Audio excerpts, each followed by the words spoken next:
Salut, c'est Vic. Je n'avais pas l'intention de faire une vidéo de fin d'année, mais bon, on me l'a demandé avec insistance de la part de plusieurs personnes. Et puis, l'idée n'est pas mauvaise en soi, alors la voilà.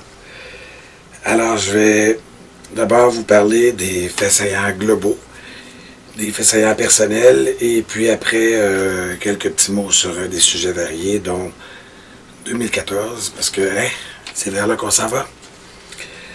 Alors, les faits saillants globaux 2013, j'en ai retenu 5. L'affaire Snowden, le marathon de Boston, la guerre mondiale avortée, merci Vladimir, la chute de crédibilité des médias et la commission Charbonneau. Tout ça, vous allez me dire, c'est éminemment politique.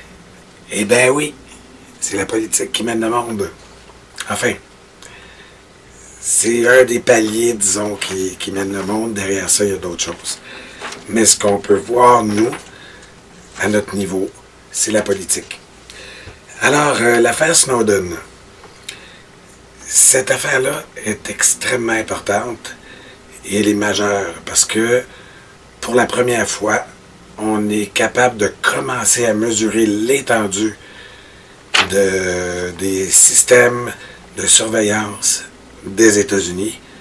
Et n'allez pas croire que la France, ou le Canada, ou l'Australie, ou la Grande-Bretagne, ou l'Allemagne, n'allez pas croire que ces pays-là n'en font pas. Tout le monde en fait. Sauf que là, ce que Snowden a révélé, c'est l'ampleur, c'est la démesure de moyens qui sont employés. Ce qui est recherché par ces agences-là, la NSA notamment, c'est-à-dire qui parle avec qui. On nous dit que c'est pour surveiller des terroristes. Moi, j'y crois pas tellement. Je crois que c'est plutôt surveiller la population, voir les réseaux des personnes entre elles, et éventuellement faire du profilage. Ce qui veut dire que si vous êtes ami avec 3 ou 4 personnes qui ont un profil qui est dangereux, eh bien, vous, par association, vous allez devenir un profil dangereux. Du moins dans la perspective de la NSA et de ses agences. C'est quand même, comment je dirais, 1984, pour ceux qui l'ont lu, c'est de la petite bière. Et là, on vit dans un mélange de 1984 et de Meilleur des mondes. Ça fait extrêmement peur. Enfin, le marathon de Boston, on en a beaucoup parlé, et puis pouf, tout d'un coup, le sujet a disparu. Il a disparu des médias. Et c'est pour une excellente raison. C'est qu'après, pas très longtemps après les événements, on commençait à circuler des vidéos d'analyse des images qui ont été produites lors de cet attentat. Attentat, avec des guillemets. Et puis, moi, je peux vous dire que les premières images que j'ai vues, la première fois que j'ai vu l'explosion, j'ai été vraiment intrigué de voir un nuage, j'appelle ça un nuage mou, c'est-à-dire un nuage de fumée qui monte directement dans le ciel puis qui commence à rouler. Comme s'il s'agissait d'une fumée produite par quelque chose qui ne génère pas beaucoup de force. C'est comme si vous mettiez un paquet de poudre, vous mettiez une allumette là-dedans, ça ferait une petite flamèche, puis là vous verriez la fumée monter doucement, et il n'y a pas grand-chose qui va se passer. Ça m'a jeté la puce à l'oreille personnellement. Mais il y a des gens qui sont allés beaucoup plus loin, qui ont fait des analyses, entre autres la fameuse image du mec dans le fauteuil roulant avec un secouriste qui pèse une artère qui est sortie d'environ 40 cm. Écoutez, là, faut pas nous prendre pour des cons. Si ça vous intéresse, il y a des sujets là-dessus. La question, c'est pas de savoir, oui, c'est important de savoir si c'est une opération faux drapeau ou pas. Mais la vraie question, c'est de savoir pourquoi ça arrive. Et puis, je voudrais vous rappeler que suite à cet attentat, il y a eu une énorme chasse à l'homme où le centre-ville de Boston a littéralement été fermé. On s'est retrouvé avec des milliers, et je crois qu'on peut parler de dizaines de milliers de soldats et de policiers qui ont parcouru les rues, armes à la main, lock and load, comme on dit, avec des mitrailleuses fixées sur des Jeeps, des Humvee, bon, en tout cas, des véhicules blindés aussi. Et ça aussi, j'ai trouvé ça démesuré. Parce qu'on a forcé une population entière à rester enfermée chez elle. C'est une privation de liberté extrajudiciaire. Et j'ai l'impression qu'on a testé à ce moment-là, à une plus grande échelle, des scénarios de lockdown, ou si vous préférez de couvre-feu, que l'État pourrait appliquer à volonté. Et je crois que dans ce cas-là, c'était une répétition, parce que je ne crois pas qu'il était très nécessaire de faire ça pour trouver le mec. Surtout qu'ils l'ont trouvé avec des caméras thermiques en survolant les parages. Bref, je crois que le gouvernement a voulu conditionner la population et vérifier sa réponse. Opinion personnelle? Paranoïa? Ça se peut. Ça se peut. L'avenir nous dira qui a raison. Ou peut-être que l'avenir ne le dira pas, mais si l'avenir ne le dit pas, ça ne veut pas dire que j'ai tort et que je suis paranoïaque, comme ça ne veut pas dire que j'ai raison non plus. La guerre mondiale avortée. L'an dernier, un petit peu avant les fêtes, en 2012, il y avait une montée de tension. J'ai pensé que ça pouvait peut-être mener à un conflit ouvert au Moyen-Orient. Et j'étais pas le seul à le penser, évidemment, mais moi, avec les informations que j'avais, tous mes réseaux d'information, les sites, les blogs que je visite, j'avais l'impression qu'il y avait une stratégie de montée de tension. Évidemment, il n'y a rien qui s'est passé, sinon on l'aurait su. Et on a tous été soulagés. Mais il n'y a pas très longtemps, avec l'histoire des attaques chimiques, encore une fois, il apparaît que c'est une opération faux drapeau. Et que ce serait en fait les rebelles qui auraient gazé des populations civiles. Des enfants qui avaient été enlevés quelques jours, quelques semaines avant d'ailleurs. Comme s'ils avaient été enlevés massivement afin de faire une mise en scène, de placer tous ces enfants-là à un endroit et de les gazer. Ça, petit clin d'œil, c'est un vrai gazage. Donc, il y avait une stratégie délibérée de mettre énormément de pression sur la Syrie et aussi sur la Russie. Mais c'était sans compter sur Vladimir Poutine, qui est, ma foi, je dirais un leader qui est inspiré et qui sait où il s'en va. Je ne dis pas que c'est un ami pour autant. Pour nous, en Occident, chacun veut tirer la couverture de son côté. Mais Vladimir Poutine a été solide, inflexible, et j'ai appris entre les branches, et ça ne fait pas partie des informations officielles, si vous vous souvenez, un jour, il y a eu 2 missiles qui ont été lancés en direction de la Syrie depuis la Méditerranée. Il faut savoir qu'il y avait, il faut que j'inverse, la Syrie qui se trouve ici, et là vous avez la Méditerranée. Dans la Méditerranée, vous aviez la flotte franco-israélo-américaine, vous aviez la flotte russe, et là ici vous aviez la Syrie. Donc la flotte russe se plaçait en bouclier au large de la Syrie. Les 2 missiles ont été tirés depuis la flotte américaine, probablement pour tester les défenses, pour savoir si Bachar el-Assad disposait effectivement des missiles antiaériens S-300. Mais ça n'a pas été nécessaire, s'il les possédait, d'en tirer quelques-uns pour intercepter les missiles, parce que ce sont les Russes qui l'ont fait. C'est ce que j'ai lu entre les branches.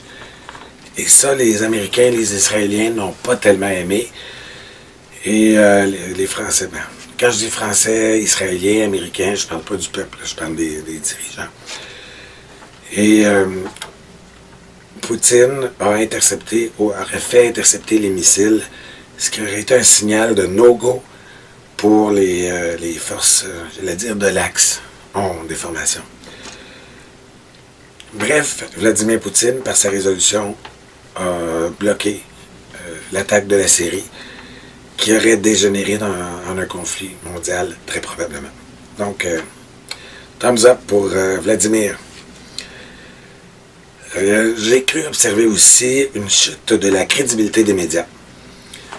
Que ce soit au Québec, que ce soit aux États-Unis, mais surtout en France, parce qu'on a eu des mesures là-dessus. Les ventes de presse écrite sont en chute libre. Ils sont largement subventionnés et malgré tout, ça ne fonctionne pas. Les gens commencent à comprendre. Et ça nous amène vers, je dirais peut-être une ouverture de conscience chez les masses et de plus en plus de gens qui commencent à peut-être pas joindre le mouvement survivaliste, mais commencer à le contempler. Quand je dis mouvement, évidemment, la mouvance, plutôt, je devrais employer comme mot, parce qu'il n'y a pas de mouvement organisé. Les RSF, ce n'est pas une organisation extrêmement utile, mais il n'y a rien de coordonné. Ce que fait RSF Québec, Montréal, ne se coordonne pas avec RSF Québec Estrie. Et c'est la même chose, RSF Mons ne se coordonne pas avec RSF 75 ou avec RSF Suisse, Genève, enfin. C'est des réseaux de sympathie, mais sans plus. Ceci dit, ils sont extrêmement importants. Un petit bonjour à Laetitia, RSF Mère, et un salut aussi à Vol-Ouest qui a été l'initiateur de l'idée. Chapeau Vol. Et finalement, pour le Québec, la commission Charbonneau. Si vous n'êtes pas du Québec, vous ne connaissez pas la commission Charbonneau, je l'explique rapidement, même pour les Québécois. C'est une commission d'enquête présidée par une juge sur la collusion dans l'industrie de la construction. Là, je vois déjà des oreilles se lever. Oui, c'est universel. On en a en Italie, on en a au Québec, on en a en Suisse, on en a en France. On en a partout. C'est un modèle universel. Ici, on n'y échappe pas. Mais il y avait tellement d'allégations, il y avait tellement de coïncidences qui reliaient la mafia, le milieu de la construction et le gouvernement de l'ex-premier ministre Jean Charest, qu'à un moment donné, la pression a tellement été forte qu'ils ont été obligés de créer une commission d'enquête. Et cette commission-là nous montre une chose extrêmement importante.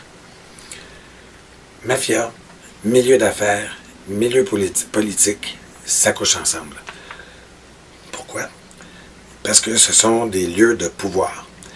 Les lieux de pouvoir attirent les gens avides de pouvoir. Ce pouvoir-là sert pour les esprits les moins élevés à s'en mettre plein les poches.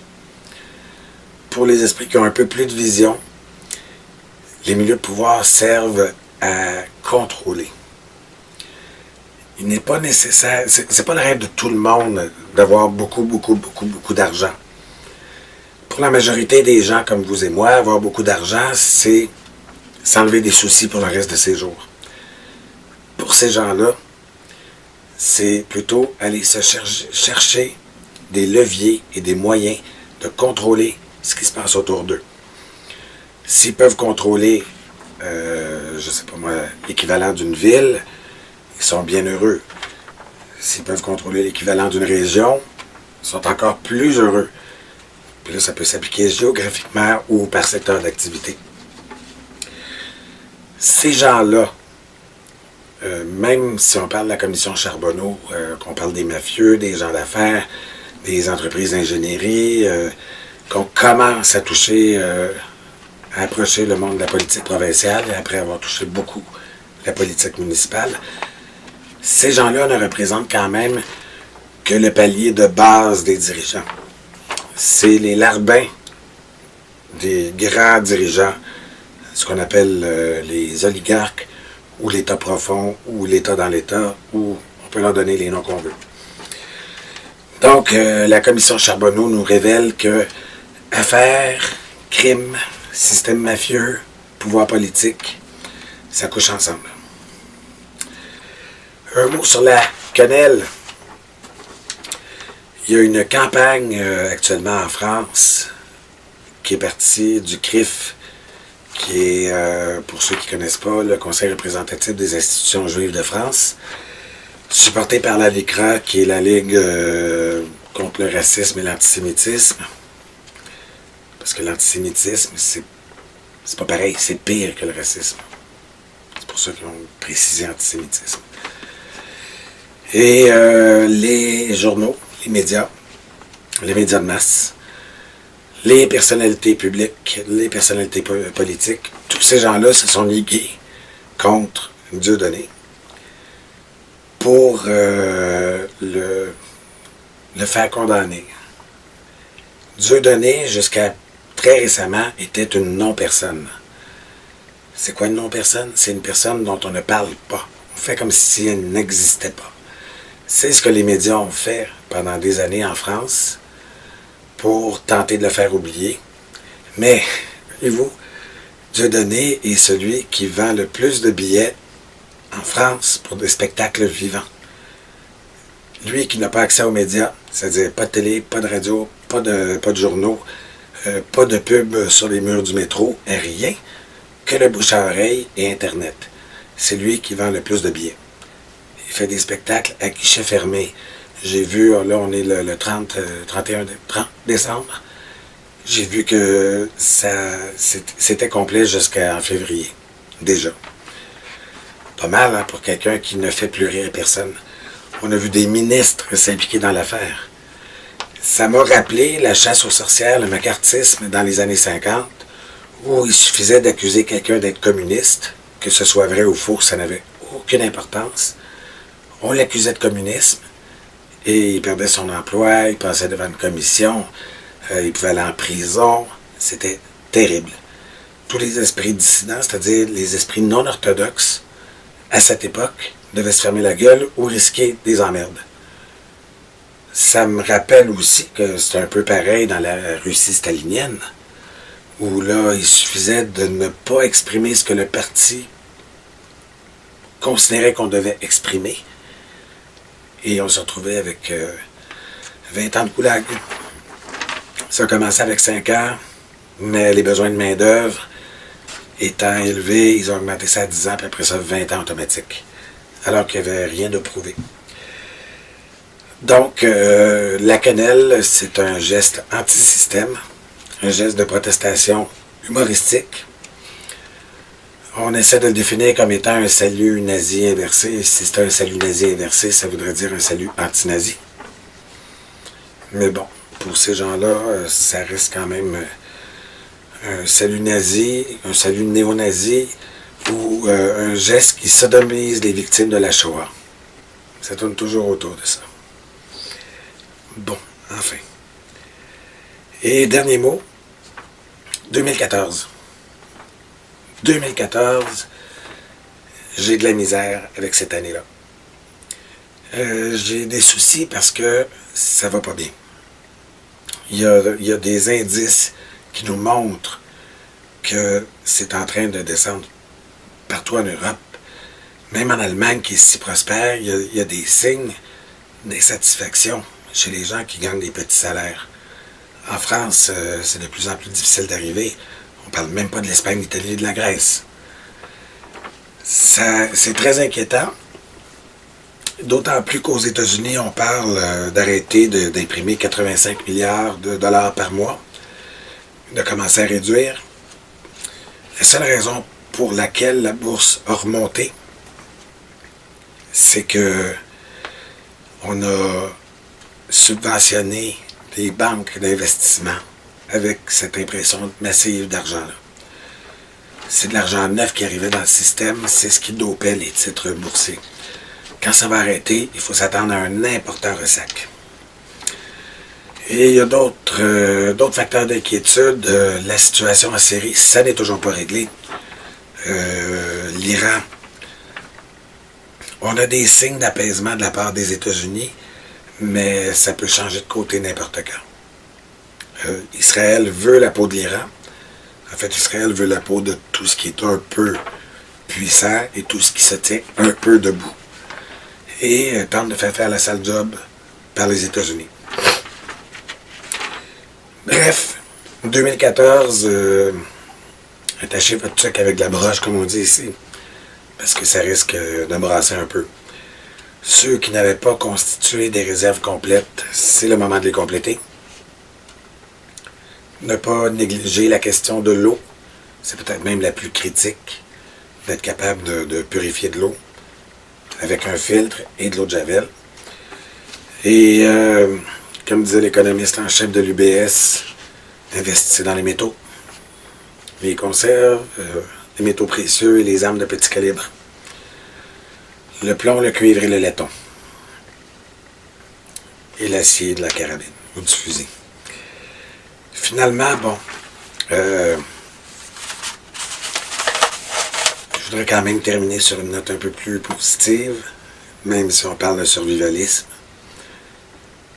Nous formons une sorte de communauté avec des liens parfois très relâchés, peut-être même des antagonismes, mais globalement, nous travaillons tous dans la même direction, c'est-à-dire, en général, nous préparer, et en particulier pour ceux qui partagent la même vision que moi, qui est aussi celle de Vol-Ouest, celle de Pierrot, le développement de l'autonomie.